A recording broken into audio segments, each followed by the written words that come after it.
8 Juni tahun 2018 adalah sejarah baru bagi Sumatera Utara, di mana untuk pertama kalinya jabatan sekretaris daerah diemban oleh seorang wanita. Adalah Sabrina, wanita kelahiran Rantau Prapat 12 Mei 1961, menjadi simbol bahwa wanita bisa menjadi pemimpin. Bagi Sabrina, perempuan tak lagi hanya berkutat pada kasur, sumur, dan dapur. Sebab setiap perempuan punya hak dan kesempatan yang sama untuk mewujudkan mimpinya.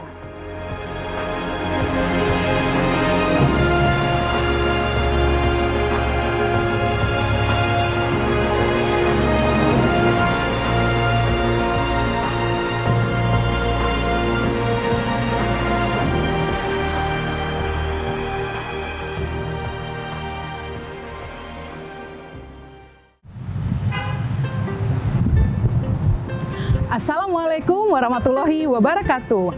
Hari ini Info Sumut sedang berkunjung ke rumah sosok perempuan birokrat Sumatera Utara yang luar biasa. Siapa dia? Penasaran pasti. Yuk kita lihat. Assalamualaikum. Bu Sekda. Mari masuk. Iya, Bu. Saya karena terlalu pagi, saya masih mau masak. Iya. Bentar ya, kita ngomongnya sambil ini aja ya di dapur ya. Boleh, Bu. Boleh, Ayo, mari. Iya. Silakan. Gimana kabarnya, Bu? Sehat? Alhamdulillah sehat. Covid-19 ya, Bu. Mari. Yang penting sehat ya, Bu. Ya, mari kita ke ini, ke iya, dapur. Bu. Masa apa nih kita nih, Bu? Pagi-pagi nih, Ibu masih sempat gitu loh. Dicoba-cobalah sebelum berangkat ke kantor. Ini saya supaya ringkas ini masak capcay aja. Karena kebetulan yang ada di kulkas saya ada ini. Wah, buat capcay saja pagi-pagi ya. Supaya lagi sekarang makan sayur itu kan menambah kesehatan kita. Covid begini nih harus banyak makan sayur-sayuran gitu. Nah ini kan Bu, kalau dilihat jadwal Ibu padat nih Bu, ngajar juga, terus juga jadi sekda juga gitu ya Bu. Nah ini gimana nih Bu, sehari-hari Ibu itu memanajemen waktu gitu loh. Ya itu tadi kan kita tahu misalnya kita ke kantor jam berapa, apalagi kebetulan ya muslim, mungkin kawan-kawan non muslim pun dia bisa bangun pagi misalnya sebelum jam 5, setengah 5, siap-siap, habis sholat subuh kita bisa membuat aktivitas kita apa saja yang ada di rumah, termasuk misalnya memasak. Nah, walaupun ya di sini ada yang bantu-bantu saya, tetapi kadang-kadang kan lebih enak kalau kita langsung sendiri lagi, kebetulan pula. Ini bantu loh, bantu ya supaya cepat selesai apa kita ini. Berarti Bu pagi bangun ya Bu, subuh terus masak dulu nih ya Bu. Masak dulu. Bapak dan anak-anak dan keluarga ya Bu. Iya, memang ada sih yang sini bantu-bantuin saya, tetapi kan enak juga kita sama-sama lah gitu kan. Cita rasanya kan kadang-kadang tangan-tanganan juga. Jadi lain tangan lain rasa gitu. Gitu. Nah Bu, ini gimana nih Bu selama ini dukungan Bapak nih Bu sama anak-anak terhadap karir Ibu gitu? Proses panjang perjalanan Ibu selama ini. Itu sebenarnya itu yang saya bilang tadi. Saya alhamdulillah sekali suami saya itu paham gitu. Tapi kita pun memberi pemahaman gitu. Dan kita juga kalau diberi kepercayaan ya dijaga gitu kan. Dan beliau juga melihat hasil-hasilnya. Anak-anak pun bilang begitu gitu. Ada kita bilang kamu harus mandiri. Waktu kecil mungkin dibantu atau apa. Saya memang awalnya saya dibantu adik-adik saya juga. Karena kan adik-adik saya banyak yang kuliahnya di Medan gitu kan. Jadi supaya kita juga anak-anak nggak kehilangan, itu ada keluarga juga yang tinggal bersama gitu kan. Jadi alhamdulillah lah adik-adik perempuan saya juga membantu di rumah kami untuk saling membantu anak, bukan hanya menjaga ya, anak-anak itu kadang-kadang perlu dididik. Jadi pendidikan dari rumah itu sangat penting. Ya sama aja misalnya kita gini yang membuat sampah bukan ditabur-tabur begitu. Anak-anak kan bisa melihat contoh. Kalau dia buang misalnya satu, nak jangan dibilang. Jadi nyambil lah semuanya. Nyambil semuanya. Jadi kita itu ya Tuhan udah mengasihi kita semua akal pikiran. Mari kita memanage waktu kita yang hanya 24 jam satu hari itu. Jadi kalau misalnya begitu nanti mudah-mudahan kita bisa mengatur lah Karena kewajiban itu semua, di rumah kita punya kewajiban, sebagai istri punya kewajiban, sebagai ibu punya kewajiban, sebagai pegawai punya kewajiban. Kalau nggak bisa ya udah jangan gitu loh. Nah, kita yang minta anak-anak dikabulkan Tuhan, harus kita jaga, harus kita didik gitu kan. Jadi kesadaran-kesadaran seperti itulah yang membuat kita bisa lebih ini ya dalam memanage waktu tadi. Tapi kalau misalnya keluarga kita dari memang anak-anak sejak kecil tahu kalau ibunya itu bekerja, ya mulanya sih merasa kemana mama jangan pergi ikutlah begini. Lama-lama mereka juga sudah terbiasa. Gitu. Nah, cerita-cerita masakan nih Bu, ini kan setiap pagi Bu pasti menyempatkan nih Bu ya untuk masak gitu ya. Nah, kira-kira Bu, Bapak nih sama anak-anak suka menu apa nih Bu? Ini yang beda-beda gitu. Oh, Kalau buatan saya, anak sama suami sukanya itu bihun goreng. Asik. Terpaksa Pengen saya juga makan iya bihun nanti goreng, Bu, Sabrina. kadang-kadang ini anggota yang ada di sini tuh saya jari karena memang itu tadi lain tangannya itu lain apa ya lain rasa bumbunya macam mana, cara mengapanya bagaimana. Jadi itu juga saya juga ngasih tahu sama di rumah, mana tahu saya lagi keluar kota, saya lagi sibuk nggak sempat, kadang-kadang harus berangkat juga pagi-pagi. Terus terang aja nggak setiap hari saya bisa memasak, tapi kalau pas ada waktu yang kita tidak ada tugas keluar kota atau ke satu yang mendadak pagi-pagi, ya saya usahakan gitu. Mungkin kok kalian sering datang, kok sering makanan ibu ini namanya kolak jelo. Jelo itu labu kuning. Itu makanan khas orang daerah Labuan Batu. Tapi kalau labu dikolak, dia itu kok keras gitu loh. Nanti coba deh kalian tes gitu ya. Karena ada itu ya, apa ya? Ada kan? Khas ya, Bu, ya? Coba lihatkan dulu, ambil dulu kita punya itu. Nanti orang ini coba mencobanya. Kenapa itu bisa? Itu ada kiat memasaknya juga gitu. Kiat memasaknya ada gitu. Jadi seperti itu ya. Udah itu kalau kita misalnya memasak apa ini juga ya. Ini ya Bu, kolak ini jelok kolak ya, Bu, ya? jelok. Coba ambil sendok deh.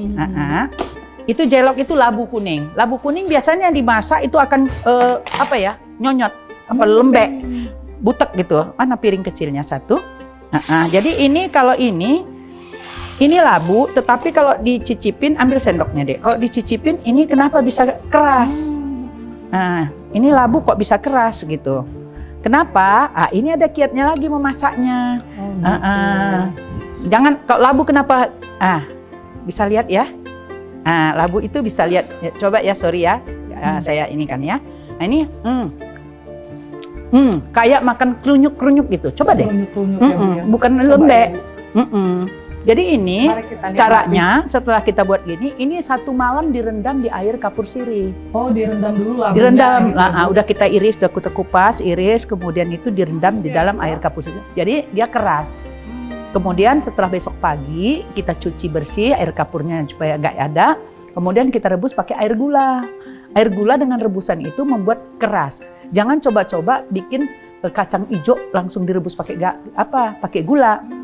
Nanti bisa jadi bukan kacang hijaunya lembut, kacang hijaunya kayak batu.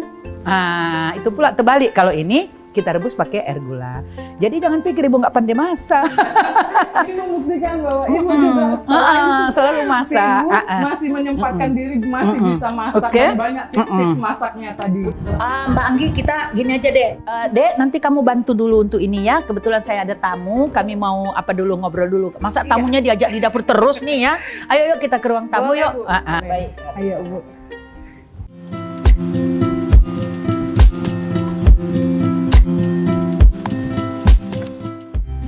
Beliau memimpin sebagai sekda ini seperti setara dengan laki-laki, karena beliau bisa bagaimana memimpin laki-laki maupun perempuan. Beliau mempunyai karisma tersendiri terhadap PNS yang dihadapinya.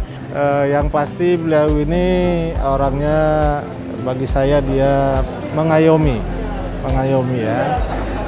Saya mengalami situasi yang berat menjadi kepala dinas, di mana begitu saya jadi kepala dinas saya disambut oleh COVID, dan itu membuat saya sedikit nanar lah, sedikit gugup lah dengan situasi itu, dan Bu Sekda banyak membantu saya untuk bisa tetap semangat, tetap bisa bekerja dengan baik, tetap bisa berbuat meskipun dalam situasi yang sangat sulit. Ya Bu, posisi sekda itu kan merupakan posisi penting di pemerintahan ya Bu. Nah Ibu sebagai sekda, kira-kira selama ini apa tantangan yang pernah Ibu alami? Terima kasih ya. Sebenarnya untuk menjadi sekda itu kan sebenarnya bukan hal yang langsung instan ya. Pasti kita mengalaminya itu secara bertahap. Jadi tahap demi tahap dari mulai eselon, kalau saya dulu masih ada eselon 5. Jadi kebetulan saya masuk dari satu eselon ke eselon lain bertingkat. Jadi mungkin di situ ada tahap-tahap di mana ada pematangan. Apakah itu dari sisi penguasaan materi maupun dari mungkin kepemimpinannya. Karena kita dari mulai low management manager ya sampai kepada middle sampai kepada top manager. Jadi tantangannya sebenarnya tidak begitu nampak ya, tetapi karena mungkin itu anggapan kita bahwa itu bukan tantangan, itu adalah sesuatu yang memang kewajiban kita untuk menjalankannya. Karena kita sudah diamanahkan untuk menduduki jabatan tersebut. Jadi karena saya tidak pernah juga bermimpi misalnya mau jadi apa, tapi yang penting sama saya ada bagaimana saya bekerja semampu yang saya bisa lakukan, yang terbaik dari saya yang harus saya lakukan. Karena ini menurut saya adalah aktualisasi diri gitu, sehingga mungkin hasilnya bisa memadai dan dipandang oleh pimpinan, mungkin saya bisa cukup baiklah untuk dapat ditingkatkan ke satu jenjang, tambah lagi jenjang sampai hari ini alhamdulillah sampai kepada jenjang terakhir dari karir pegawai negeri apalagi di daerah ya. Nah ini kan yang menarik nih Bu, dari catatan sejarah di Sumatera Utara nih, Ibu merupakan satu-satunya nih perempuan yang menjadi sekda di Provinsi Sumatera Utara. Nah sebagai perempuan gitu ya Bu, menduduki posisi sekda gitu ya, artinya kan ini apakah ada kesulitan selama ini? Apalagi kan kalau kita melihat OPD juga kebanyakan pimpinannya itu laki-laki gitu. Ini bagaimana Ibu berkoordinasi dan sebagainya gitu? Oke. Sebenarnya itu tadi ya, yang pertama aktualisasi diri kita, bagaimana kita menjalankan tugas yang diemban. Apakah kita laki-laki atau kita perempuan? Nah sebenarnya dari sisi memang pandangan ya katakanlah gender ya, nah, itu memang agak sulit bagi seorang perempuan dibanding laki-laki untuk mendapatkan satu tempat tertentu katakanlah di pemerintahan. Biasanya perempuan harus ada 2 kali lebih memperlihatkan kemampuan gitu ya, baru misalnya dilirik, karena ada stereotip bahwa perempuan itu ya masih kurang mampu lah gitu. Tapi itu juga stereotip bukan datang demikian saja, tetapi mungkin karena sikap kita sebagai perempuan juga yang harus menunjukkan bahwa memang kita mampu untuk melaksanakan tugas. Jadi bukan karena kita laki-laki atau perempuan, tapi ada yang mampu, ada yang setengah mampu, ada yang kurang mampu. Itu juga terjadi karena orang mampu itu bukan harus orang pintar, tapi karena yang mau untuk melakukan kegiatan yang diembankan, mau mempelajari hal-hal yang harus dilakukan, sehingga kita bisa menanggulangi berbagai masalah-masalah yang ada di tempat yang kita sedang emban. Jadi laki-laki atau perempuan sebenarnya sama aja diberi kesempatan. Hanya saja bagaimana peluang kita seorang pegawai perempuan maupun sebagai laki-laki untuk dapat meraih itu. Tapi juga bisa saja hambatan bagi perempuan itu agak beda, maksudnya perempuan ini kadang-kadang kan double burden ya, double ganda pekerjaan. Misalnya setinggi apapun dia masihlah juga peran gender yang dikonstruksikan oleh budaya, misalnya perempuan itu yang memasak, misalnya yang mengurus rumah tangga. Jadi walaupun misalnya ada pembantu atau apa, tapi urusan memanage itu semua harus dia lakukan. Sementara laki-laki kan tidak apalah seperti itu gitu kan, pulang-pulang bahkan dia harus sudah tersedia gitu ya, kan beda dengan perempuan. Tapi itu maka saya bilang tadi harus 2 kali lebih kuat, bahkan mungkin tenaga, semangat gitu. Dan semua itu juga harus ada dukungan keluarga, terutama suami. Kalau keluarga kita tidak mendukung atau kurang, itu agak susah kita berkembangnya. Tapi kalau laki-laki, biasanya keluarganya, istrinya, anaknya mendukung gitu. Kok perempuan, ya kadang-kadang suaminya bilang, ya gimana ini pekerjaan ini? Oke, ya, tapi pengertian yang baik lah antara suami istri dan kemudian anak-anak untuk membuat karir kita itu bisa berkembang karena kesempatan itu bisa kita lakukan. Kalau anak kita juga, ini mah bagaimana ini mah, tolong mah ini segala macam. Jadi aduh mama kenapa pergi-pergi saja kan begitu ya. Tapi kalau mungkin kita bisa menyampaikan, berkomunikasi kepada keluarga apa yang tugas yang kita emban. Sebagaimana itu pentingnya bagi bangsa dan negara kita. Mungkin mereka bisa memaklumi dan bahkan mensupport kita. Mungkin itulah barangkali pengalaman-pengalaman yang saya alami. Mudah-mudahan keluarga mau mensupport. Bahkan jangan ikut menggerogot. Nah ini pula kan. Iya, support lah, jangan menggerogot. Tapi bagi istri-istri juga begitu. Support lah suami-suami, jangan menggerogotinya. Apalagi bagi istri-istri, tolonglah suami dan anak-anak jangan pula ikut-ikuti menggerogot, tapi tolong disupport gitu. Nah, ini sejauh ini Bu, ini bagaimana Ibu melihat peran dan peluang perempuan tadi Bu, di khususnya mungkin di di struktural pemerintahan Provinsi Sumatera Utara. Apakah perempuan saat ini itu sudah jauh lebih baik dibanding sebelumnya gitu? Kalau Ibu melihat seperti apa? Sebenarnya kita juga nampaknya pasang surut itu karena misalnya masalah ketersediaan saja. Perempuan sebenarnya diberi peluang yang sama. Seperti saya bilang tadi, kadang-kadang perempuan ini hambatannya adalah dari dirinya atau dari keluarga maupun masyarakat. Tapi syukurlah sekarang sudah banyak perubahan. Bahwa perempuan itu dipandang kalau memang mampu, memang bagus ya. Bisa. Jadi kelebihan dan kekurangan seorang perempuan dan laki-laki itu akan menjadi suatu modal sebenarnya bagi dirinya. Misalnya perempuan dibilang emosional, bukan maksudnya emosional marah, tapi mudah sekali ini. Ya itu ada juga gunanya, mungkin sensitif terhadap masalah-masalah yang terjadi di masyarakat bawah, masyarakat miskin, masyarakat yang susah. Mungkin sensitivitasnya kan lebih tinggi seperti itu. Itu pun bukan berarti laki-laki tidak demikian, ada. Tetapi mungkin ada yang dianggap sikap-sikap seorang perempuan dan laki-laki yang ada berbeda gitu kan. Jadi saya pikir sama aja. Belakangan ini diberi kesempatan. Nah, seperti di Sumatera Utara kan pernah ini sampai 7 ya kepala OPD yang perempuan. Tapi ini pada udah pensiun gitu. Nah, hayo mana perempuan-perempuan yang eselon 3 lainnya gitu loh untuk maju gitu. Mungkin di situ bagaimana tadi saya bilang kita mengambil peluang tersebut dengan memperlihatkan kemampuan, apalagi sekarang nggak ada like or dislike dari pimpinan untuk menetapkan orang menjadi pimpinan satu OPD. Sekarang kan sistemnya kalau eselon 2 itu pakai seleksi. Nah sekarang seleksi itu buktikan bahwa kita mampu, jadi akhirnya terseleksi. Saya berharap kepada perempuan-perempuan yang sekarang menduduki jabatan eselon 3 itu mempersiapkan diri dan merebut peluang yang ada. Jadi biar lihat kan bahwa laki-laki dan perempuan sebenarnya punya kemampuan yang sama, itu tergantung orangnya dan tergantung supporting yang dia dapatkan. Demikian. Ini kalau cerita dari jejak karirnya Ibu nih gitu kan, artinya kan Ibu pernah menjadi Kepala Biro Pemberdayaan Perempuan juga, terus juga Kepala Badan Lingkungan Hidup, terus berkarir juga di pusat nih Bu Menteri, di staf Menteri Kementerian Lingkungan Hidup gitu ya Bu ya.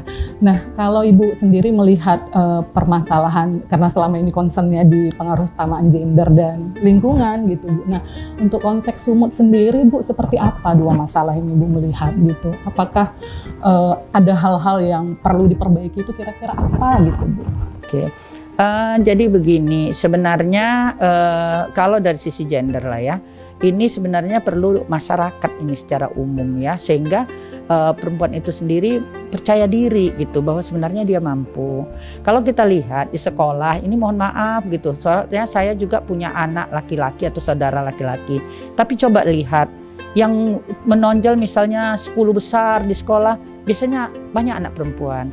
Artinya mungkin anak perempuan ini sebenarnya punya potensi gitu ya, punya potensi. Tapi kadang-kadang misalnya, udahlah kalau kurang-kurang mampu, ngapainlah kau sekolah lagi.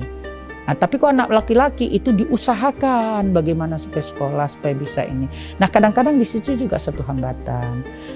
Tapi kalau misalnya sekarang perempuan pun udah lumayan lah sekarang ini daripada zaman dulu, keluarga pun sudah memandang, iyalah kalau anak laki-laki disekolahkan tapi memang kurang minat, jadi kan kayak membuang garam ke laut gitu. arang habis besi binasa gitu ya.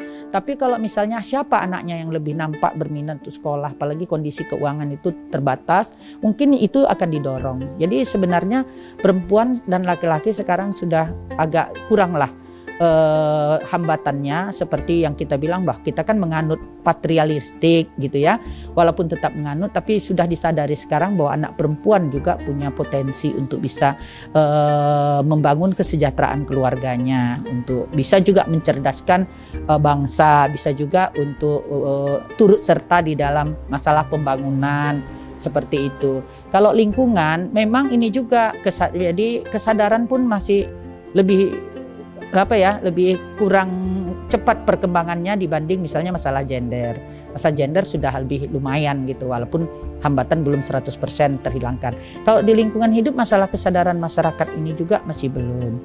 Jadi sebenarnya kalau menurut saya lingkungan hidup ini yang paling penting adalah kesadaran, awareness. Karena banyak pun kita buat, sukses pun kita di law enforcement, tapi tanpa kesadaran itu keterpaksaan. Dan tidak mungkin kita setiap saat memplototinya. Katakanlah misalnya perusahaan yang membuang limbah. Kalau dia hanya takut kalau waktu kita datang mengawasi, pada saat itu oke. Tapi setelah kita pergi, bagaimana? Kalau dia tidak punya kesadaran sendiri. Tapi kalau punya kesadaran sendiri, pasti. Begitu juga dengan masyarakat secara umum, buang sampah. Tengok sungai-sungai kita. Padahal mereka di situ mau cuci, mandi, MCK-nya di situ kan. Tetapi mereka juga yang ngotorin gitu loh, sehingga tidak layak konsumsi sebenarnya airnya, sehingga mereka juga. Tapi inilah masalah kesadaran dan menganggap misalnya itu tugas pemerintah, bukan, itu tugas kita bersama-sama. Ada pemerintah mengambil perannya, ada masyarakat mengambil perannya, baik itu untuk mencegah maupun menangani permasalahan-permasalahan lingkungan. Ya, jadi masyarakat itu termasuk para pengusaha barangkali. Kalau sampah banyaknya di masyarakat, tapi limbah itu banyak di industri atau pengusaha, atau barangkali kerusakan lingkungan berupa darat, menipisnya vegetasi, itu biasanya juga perusahaan-perusahaan. Tapi kalau masyarakatnya nggak mau bantu, ya nggak bisa juga. Tapi masyarakat pun kadang kayak ini ya, dia kan cari makan gitu ya. Tapi kalau semua sadar bahwa kerusakan lingkungan itu berakibat kepada diri kita sendiri, cepat atau lambatnya, ya mungkin inilah bisa kita kendalikan. Tapi kalau kesadaran masih kurang, saya pikir enggak. Jadi ada 3 hal yang harus dilakukan sebenarnya. Yang pertama itu capacity building, ya kemampuan baik itu aparat maupun masyarakat atau masyarakat dengan perusahaan. Capacity building, kemampuannya untuk melakukan sesuatu itu. Yang kedua public awareness, penyadaran masyarakat. Yang ketiga baru law enforcement. Ngapainlah kita adakan masalah hukum ya, kalau sebenarnya kita sama kita bisa melakukan pencegahan dengan lebih baik, penanganan lebih baik, dengan kesadaran bersama. 3 hal itu yang penting. Iya betul, ya kapasitas building, pengembangan kapasitas harus dong ya. Bagaimana mau berbuat yang baik kalau kita sendiri kapasitasnya kurang gitu. Baru kesadaran masyarakat secara masif ya. Baru kemudian law enforcement. Bagi yang enggak juga, ini barulah law enforcement, lagu sanksi gitu. Nah ini kita balik bernostalgia ke masa kecil nih. Ibu kan udah banyak makan asam garam di pemerintahan gitu ya. Nah pengen tahu nih Bu, apa memang Ibu cita-citanya dari kecil itu pengen jadi abdi negara, ASN, atau ada cita-cita yang lain dulu nih Bu, dari kecil? Iya. Sebenarnya saya tidak pernah bercita-cita jadi ASN. Terus terang aja, ini mohon maaf, ternyata Tuhan berkehendak saya harus di situ gitu. Saya juga menyadari bahwa Tuhan itu telah menentukan, kita hanya merencanakan. Dan Tuhan tahu bahwa dimanapun kita berada, itu harusnya kita berbuat sesuatu bagi manusia lainnya, bagi masyarakat. Mungkin ya ternyata alhamdulillah pilihan Tuhan itu saya rasa yang terbaik gitu buat saya, karena di pemerintahan inilah saya bisa melakukan sesuatu yang saya buat tapi bermanfaat buat orang banyak gitu. Karena pemerintah kan mencoba melaksanakan pembangunan untuk kesejahteraan masyarakat. Kalau misal cita-cita dari kecil, sebenarnya saya dulu nggak pernah bercita-cita, tapi waktu SMA saya pernah bercita-cita pengen jadi arsitek. Tapi cita-cita saya nggak tercapai karena waktu itu di Sumatera Utara, di Medan belum ada fakultas ataupun yang jurusan arsitektur. adanya di Jawa. Jadi kata bapak saya, karena banyak orang kampung kami yang pergi sekolah ke Jawa itu hanya hura-hura. Nah, hanya melihat, oh saya sekolah di Jawa, di Pulau Jawa gitu ya. Jadi waktu saya kemukakan hanya ada itu di Unpad atau di Jogja, di UGM. Jadi ayah saya pikir saya juga, alah kamu mau ikut-ikut apa ini, sok-sokan lah gitu soalnya kan. Jadi kata ayah saya, karena saya kebetulan adalah pelajar teladan kabupaten, maka ayah saya bilang, biasalah orang tua zaman dulu ya, kamu masuk fakultas kedokteran saja, jadi dokter gitu. Nah jadi akhirnya ya saya nurut aja orang tua, terus saya mau coba ikut di fakultas kedokteran USU. Tapi juga Allah bicara lain, pada saat bersamaan sebelumnya saya testing, saya itu kan diikut sertakan dalam sekarang istilahnya mahasiswa undangan tanpa testing. Waktu itu namanya kami proyek Perintis 2. Kalau yang Perintis 1 itu testing, Perintis 2 tanpa testing. Jadi dari sekolah saya, kami yang pertama 3 orang lah, kami gelombang pertama yang baru sekali itulah sekolah kami diundang. Ya kebetulan saya di sana gitu. Jadi saya dapat di IPB, di ITB sama Gajah Mada. Tapi ITB sama Gajah Mada itu ini hanya mengasih untuk fakultas MIPA. Jadi saya berpikir kok MIPA nanti jurusannya apa ya? Jurusan matematika. Ini jadi apa ya? Mungkin jadi guru. Saya belum kepikiran mau jadi guru. Nggak usah gitu. Akhirnya saya ambil IPB. Jadi punahlah harapan saya menjadi seorang arsitek. Karena saya juga waktu itu mau ikut testing apapun, testing fakultas kedokteran di USU pun harinya sama, hari testing dengan saya harus daftar ulang. Dan itu satu di Medan, satu di Bogor. Nah kalau saya nggak mau ikut daftar ulang atau saya pergi testing terus saya nggak daftar ulang, berarti saya batal, nggak mau kan gitu. Daftar ulang itu wajib dan sudah ditentukan harinya, jamnya sudah ditentukan. Jadi akhirnya bapak saya pun bilang, ayah saya bilang, sudahlah nak, nanti jangan pula kita walaupun kamu itu ya boleh katakan juara 1 lah di sekolah, bahkan pelajar teladan kabupaten, kan gini ya, saingan kan banyak. Kata ayah saya, jangan mengharap hujan di langit, air tempayan dicurahkan. Nah sudah kalau gitu memang rezeki kamu mau sekolah ke Pulau Jawa, kamu ingat dulu itu katanya kan. Padahal saya ke sekolah itu bukan ke Pulau Jawanya saya mau, sekolah arsiteknya yang saya mau gitu kan. Tapi ya nggak apa-apa lah, saya terima aja. Saya tidak pernah mimpi menjadi insinyur pertanian, tapi akhirnya saya menjadi insinyur pertanian gitu. Jadi saya di IPB lah sekolah. Jadi nggak ada cita-cita saya menjadi apa. Kemudian saya semuanya nggak mau jadi pegawai negeri tadinya. Ini mohon maaf aja nih kepada pegawai negeri, saya udah pegawai negeri pula sekarang ya. Waktu itu saya bahkan karena saya anak perempuan pertama yang jadi insinyur di kabupaten kami, jadi bupati pada waktu itu menawari saya menjadi pegawai, bahkan menjadi kepala dinas pertanian kabupaten. Saya tidak melamar jadi pegawai negeri, tapi Pemda lah yang meminta saya untuk menjadi pegawai negeri.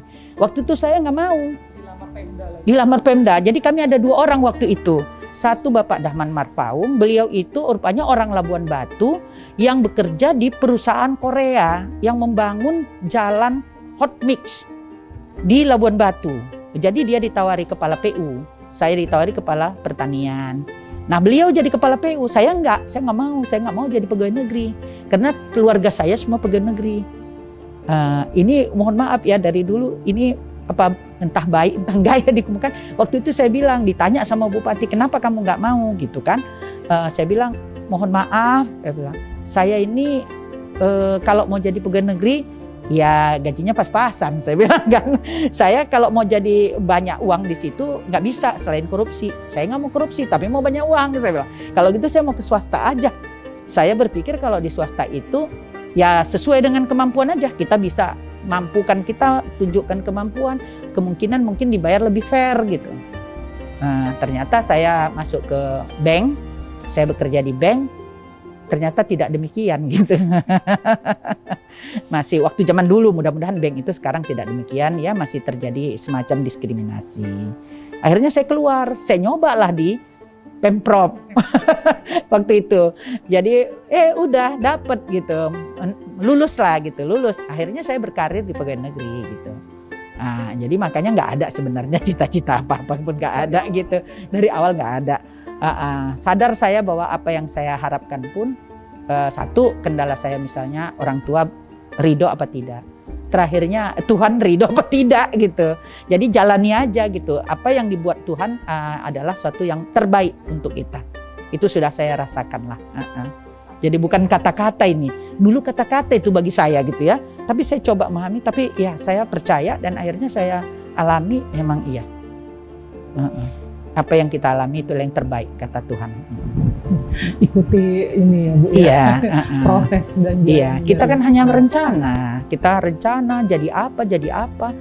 Tadi kan walaupun cita-citanya jadi arsitek nggak jadi, mau sekolah ke Jawa itu bukan sekolah ke Jawanya tadi, ternyata itu yang jadi gitu loh. Nggak pernah terpikir jadi sekolah pertanian, sekolah pertanian gitu. Tapi anak-anak pun saya pernah bilang gitu, kalau kita sudah di situ, lakoni aja. Percayalah bahwa Tuhan yang mentakdirkan kita di situ, pasti itu yang terbaik bagi kita. Gitu. Jangan bilang aku kan nggak suka ini, kenapa jadinya ini? Akhirnya nanti kita yang malas untuk belajar. Ada penolakan dalam diri kita gitu. Nah itu nggak baik bagi kita sendiri, bukan bagi siapa-siapa gitu. Oke Bu, tadi kan berarti Ibu setelah tamat dari IPB sarjana ya Bu pertanian itu terus ke bank sebentar, kemudian melamar ke Pemprov. Nah, boleh cerita nih Bu ke kita seperti apa awal jejak karirnya Ibu nih sampai menjadi sekda? Iya, awalnya saya tuh masuk dulu namanya Biro Pengembangan Produksi Daerah, yang sekarang dilebur menjadi Biro Perekonomian. Jadi teman-teman Biro Perekonomian itu teman-teman saya dulu waktu sama-sama masuk pegawai. Saya di situ memang itulah semua serba kebetulan mungkin jalan. Pada saya saat masuk itu kepala sub bagian saya itu kondisi sakit berat yang tidak datang lagi. Jadi sehari-hari sebenarnya saya udah menghandle Kasubag. Cuman beliau itu karena setahun lagi pensiun jadi nggak masalah. Nah begitu saya selesai prajabatan setahun, langsunglah Kasubag itu didefinitifkan dan pimpinan saya atasan saya itu tadi pensiun. Nah jadi saya Kasubag lah saya, jadi 1 tahun lah saya memang jadi staf, selanjutnya jadi Kasubag. Kemudian saya masuk lagi pindah ke ditarik sama kepala dinas perkebunan. Saya di sana kepala seksi. Naiklah sedikit. Dulu kepala seksi itu 4B. Kasubag itu 5A. Jadi dari 5A ke 4B. Jadi habis itu saya masuk lagi ke Bapeda. Di situ saya dapat kepala seksi juga. Itu udah 4A. Bapeda itu 4A. Nah, tapi 3B saya nggak ada. 3B itu camat. Loh, camat kan biasanya orang APDN, STPDN sekarang lah kan, APDN ya. Jadi saya langsung eselon 3A di Bapedalda. Nah, memang seiring dengan itu saya waktu di Bapeda itu saya ikut sekolah S2 di bidang lingkungan, masuk Bapedalda. Nah, waktu itu juga saya yang lama di eselon 4, mau naik eselon 3 gitu kan, lama. Tapi eselon 3 saya cuma sebentar. Kayaknya tertahan sebentar, saya ini apa enggak gitu ya. Nah kemudian saya ada waktu itu almarhum Bapak Gubernur kita Tengku Rijal Nurdin itu mengadakan semacam asesmen lah gitu. Bagi semua orang yang pangkatnya 3D ke atas mau berjabatan atau tidak berjabatan, diadakan tes. Diadakan tes, macam-macam tesnya. Sampai ada tes psikotes, ada tes kesehatan, ada tes bahasa Inggris, ada tes ilmu pemerintahan dan sebagainya.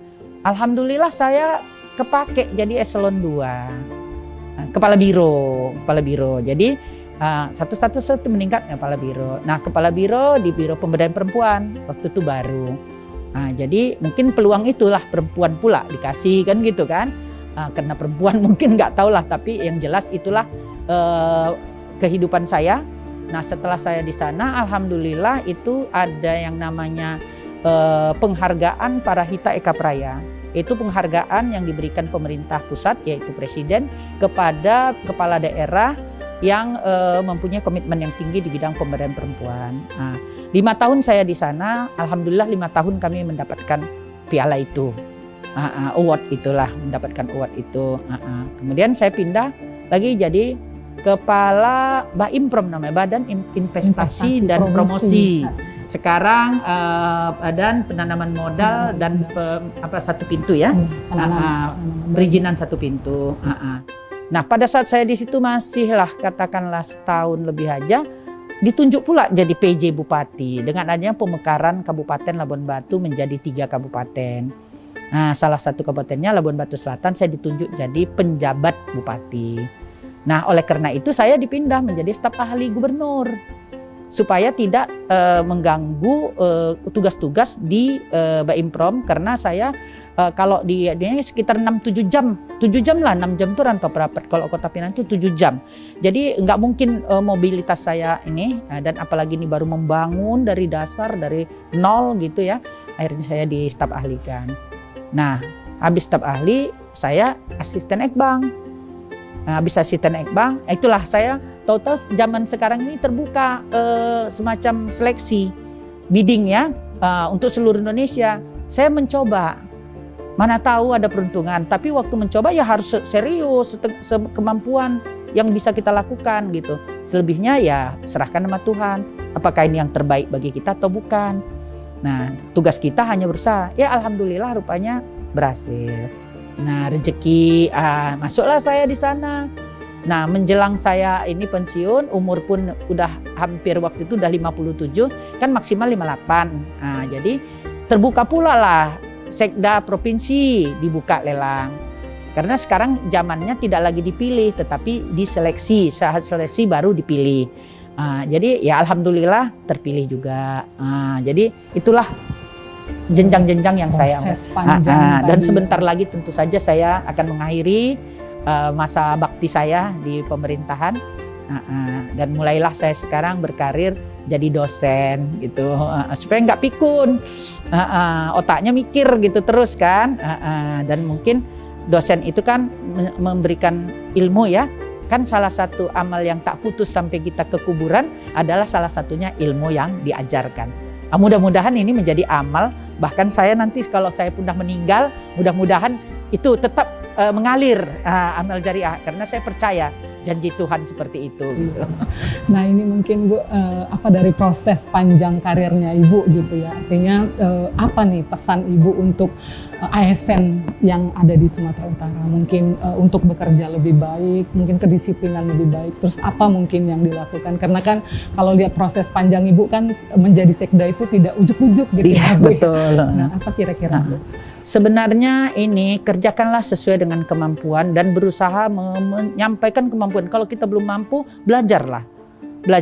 Saya yakin semua kita ini mampu, tapi masalahnya bagaimana kita mengaktualisasikan kemampuan kita tadi dalam suatu hasil kerja. Jadi hasil kerja kita baik, pasti pimpinan kita melihat. Dan kalau misalnya kita bekerja juga demikian, pasti Tuhan juga melihat. Jadi antara di dunia dan di akhirat itu tangan-tangan yang bekerja itu kita tahu. Setiap kita menabur suatu kebaikan, kita yakinlah bahwa, tapi nggak usah ditunggu-tunggu, namanya pamrih. Ya buat aja gitu. Biarkan kita bekerja dan biarkan Tuhan yang bekerja gitu. Kita tetap bekerja gitu ya. Jadi kepada kawan-kawan saya, terutama junior-junior saya, adik-adik saya yang ada di sana, saya nggak bilang anak-anak, biar saya kakaknya gitu, biar agak muda ya, bercanda. Kepada adik-adik saya, para PNS, ya itu sebenarnya bersyukurlah kalian terhadap pekerjaan itu. Cara bersyukur itu adalah memanfaatkan semua kemampuan kita untuk menjalankan tugas. Karena itu yang menunjukkan rasa syukur, bukan hanya mengucap puji Tuhan, alhamdulillah, syukurlah ya Allah, terima kasih ya Tuhan, bukan begitu. Terima kasihnya adalah dengan membuat suatu kegiatan yang baik, yaitu melakukan pekerjaan semaksimal kita mampu. Saya yakin kalau kalian tunjukkan kemampuan yang maksimal kalian, ini nanti persaingannya tambah ketat, ini nanti terjadilah ASN yang sangat-sangat berkualitas. Nggak apa, jangan marah kalau seorang yang terpilih itu adalah kehendak Tuhan. Akhirnya ke situ. Akhirnya karena Tuhan menentukan tanggal sekian, jam sekian, kau jadi apa. Jadi kita tidak perlu iri atau apalagi dengki kepada rekan-rekan kita yang sudah mendapat satu tempat yang baik. Mungkin bisa saja semua itu adalah apakah kita kurang mampu menunjukkan. Jadi pesan saya, tunjukkan kemampuan dari hasil kerja yang diemban, itu saja. Oke Bu. Nah ini kita setelah ini kita akan lanjut, Ibu akan berangkat. Kita lihat nih Ibu persiapan mau ke kantor. Setelah ini kita akan ikut Ibu ke kantor. Yuk. Terima kasih. Yuk. Saya apa dulu ya? Siap-siap mau ke kantor. Yuk. Dulu, Oke. Setelah itu nanti kita akan bareng Baik. ke kantor.